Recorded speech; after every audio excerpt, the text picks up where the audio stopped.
જય શ્રી કૃષ્ણ. જય પૂર્ણ પુરુષોત્તમ ભગવાન. પુરુષોત્તમ માસનો અધ્યાય 30મો. પવિત્રતા ધર્મ નિરૂપણ.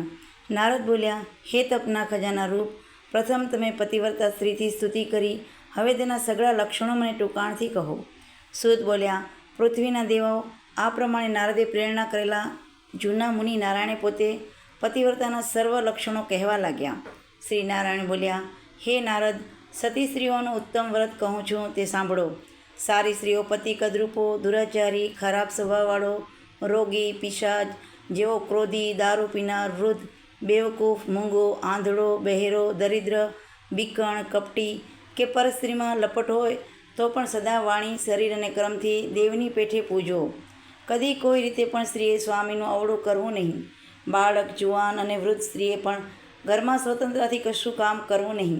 સદા ગર્વ તજીને પછી જ કામ કરવું. ક્રોધને તજી પતિના મનનું રંજન કરવું, પણ બીજાનું મનોરંજન કરવું નહીં.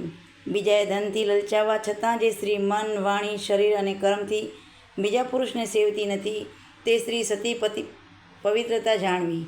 સારી સ્ત્રી અનેક પ્રયત્નો કરવા છતાં, સારા વસ્ત્રો, આભૂષણ વગેરેની લાલચ આપવા છતાં પણ બીજાને સેવતી નથી. સારી સ્ત્રીઓ બીજા મનુષ્ય કે ગંધર્વ હોય તો પણ પોતાના પતિ સિવાય બીજા કોઈ વહાલો નથી. માટે કદી પણ સ્ત્રીએ પતિને અપ્રિય આચરણ કરવું નહીં. જે સ્ત્રી પતિ જમે ત્યારે જમે છે, જે પતિ દુઃખ પામે ત્યારે દુઃખ પામે છે, પતિ આનંદ પામે ત્યારે આનંદ પામે છે, પતિ પરદેશ જાય ત્યારે સાદા વસ્ત્રો પહેરે છે, અને પતિ સૂએ છે ત્યારે સૂએ છે, અને પતિ જાગે તે પહેલાં જાગે છે, પતિ મરણ પામે ત્યારે અગ્નિમાં પ્રવેશ કરે છે, અને મનમાં બીજાનો ચાહતી નથી, તે સ્ત્રી પતિવ્રતા જાણવી. જેને સાસુ સસરાની અને પતિની સેવા કરવી, નિરંતર હસ્તમુખ રાખવું, ઘરના બધાને સમય પ્રમાણે જમાડવા, અને કદી પણ જમતા પતિ પ્રત્યે અપ્રિય બોલવું નહીં.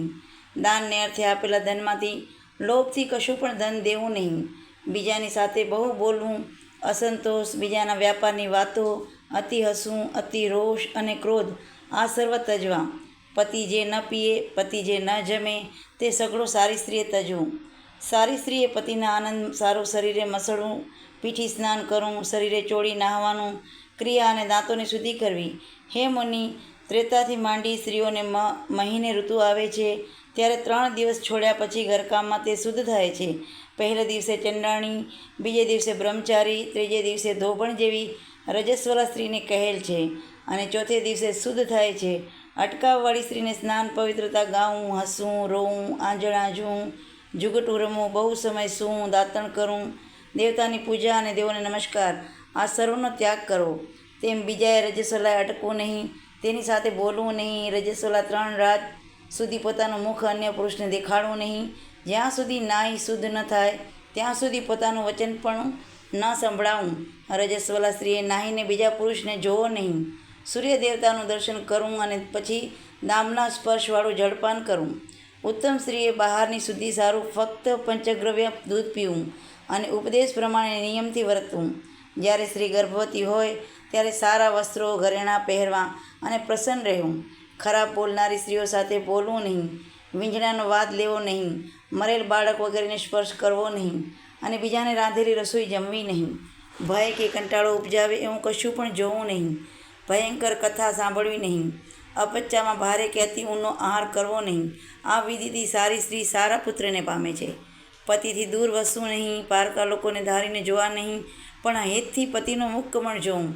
પતિ કલેશને યોગ્ય છતાં વ્યથા પામતા પણ પતિવ્રતા સ્ત્રીએ ભય તજી પતિને કંટાળો આપવો, રડવું નહીં. ખોટો ઘોઘાટ કરવો નહીં. સ્ત્રીએ પોતાના ઘરની બહાર નાસી જવું નહીં.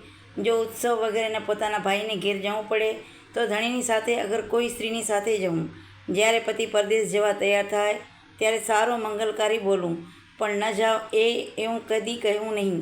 વારંવાર પતિ બીજા દેશમાં ગયો હોય ત્યારે સદા શરીરને મેલ ન કાઢતા સ્ત્રીએ જીવનની રક્ષા માટે નિંદાથી રહિત કર્મ કરવું. સાસુ સસરા સૂતા હોય ત્યાં સૂવું નહીં. કપાળે ચાંદલો કરવો નહીં. આંખે કાજળ આંજવું નહીં. પતિ બોલાવે તો તરત જ ઘરના કામ છોડીને જવું, અને નીતિથી જે કામ બતાવે તે આદર સત્કારથી કરવું. કદી એકલું જવું નહીં. કદી પણ નગ્ન થઈ નાહવું નહીં. કદી પણ સારી સ્ત્રી પતિના દોષ કાઢનારી સ્ત્રીને સાધવી રહેવી નહીં. પતિએ બોલાવેલી જે નારી ક્રોધથી તત્પર થતાં જવાબ દે છે તે ગામમાં કૂતરી અને નિર્જન વનમાં શિયાળની થાય છે. સ્ત્રીઓના એક જ નિયમ કહેલ છે કે સ્વામીના ચરણો પૂંજી સ્ત્રીએ સદા જમવું. જે સ્વામીની તજી એકલું મીઠું જમે છે તે સ્ત્રી ચંડાળની થાય છે. જે સદા અહંકાર કરી અપ્રિય બોલે તે મૂંગી થાય છે. જે સદા શોકથી અદેખાઈ કરે છે તે બીજા જન્મમાં ખરાબ ભાગ્યવાળી થાય છે. જે પતિને બહારથી આવેલો જોઈ ઉતાવળી થઈ પાણી, ભોજન, તાંબુલ, પંખો, પગચંપી વગેરેની અતિ મધુરા વચનો વડે સારી રીતે સેવે છે તેને પંડિતોએ પતિવ્રતાનો મસ્તકના રત્નરૂપી સ્ત્રી કહી છે. સઘળા અમંગળ પદાર્થોથી વિધવા સ્ત્રી અમંગળવાળી છે. વિધવાના સામે જોવાથી કામ સીધું થતું નથી. માટે આશીર્વાદને દેનારી એક માતા સિવાય સર્વ વિધવા એવી બીજી સ્ત્રીઓના આશીષને પણ બુદ્ધિમાને તજવી. જે રીતે સર્પને જાળનાર વાદી જોરથી રાફડામાંથી સર્પને કાઢે છે એ રીતે સતી સ્ત્રી યમદૂતોને છોડાવી પતિને સ્વર્ગમાં લઈ જાય છે. જેટલી પોતાના રૂવાણાની સંખ્યા છે તેટલા કરોડો અને હજારો વર્ષ સુધી સ્વામીની સાથે રમતી પતિવ્રતા સ્ત્રી સ્વર્ગના સુખ ભોગવે છે. વિધવાના ચોટલાના બંધ પતિને બંધનમાં કાજે થાય છે. માટે માથાને મુંડન વિધવાએ સદા કરાવવું. હંમેશા એક વખત આહાર કરવો. ક્યારે પણ વિધવાએ બીજી વગર જમવું નહીં. વિધવા સ્ત્રી પલંગ પર સુવાથી પતિને સ્વર્ગથી પાળે છે. માટે પતિના સુખની ઈચ્છાથી પૃથ્વી ઉપર શયન કરવું. શ્રી નારાયણ બોલ્યા, સ્ત્રીને પતિ જેવું વ્રત દેવાવાળા લોકો પણ નથી. કેમ કે જ્યારે પતિ પ્રસન્ન થાય છે ત્યારે સર્વ કામના પૂર્ણ થાય છે અને પતિ અતિ ક્રોપે તો સર્વ કામનાનો નાશ થાય છે. તે પતિની પ્રસન્નતાથી છોકરા, જાત જાતના ગુણો, શૈયા, આસનો, મધુરા ભોજનો, વસ્ત્રો, સારા આભૂષણો, સુગંધિત પદાર્થો પામે છે અને સ્વર્ગમાં તથા આલોકમાં જુદા જુદા પ્રકારની કૃતિ થાય છે.